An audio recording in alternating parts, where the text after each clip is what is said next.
In the fall after harvest, we take that time, if we can, if the weather permits, to get some fall tillage work in, maybe even some fall spraying.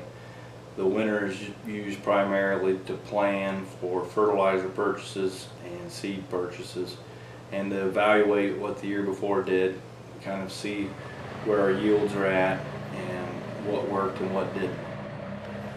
We use crop rotations on our farm primarily to change up the disease and weed and insect pressure.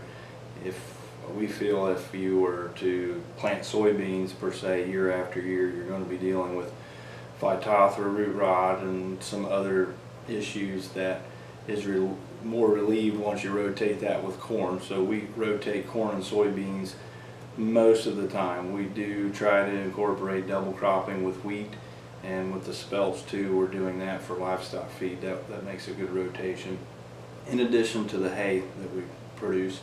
And primarily we bale a lot of alfalfa and orchard grass, so that works out really good to keep in hay for about 10 years, 8 years, depending on how long the quality holds out, and then we'll rotate that back into a grain crop again at that time. As far as office equipment goes in our planting, I'm fortunate to have a wife that's a CPA, so we use the laptop a lot. I use GPS on the farm, have done a little bit with mapping, although at this point in time I'm not set up completely to be able to do the mapping and grid work.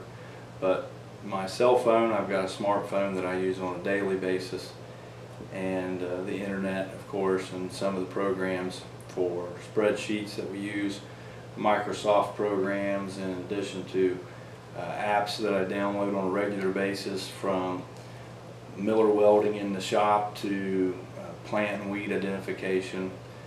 Those are very useful on an everyday basis.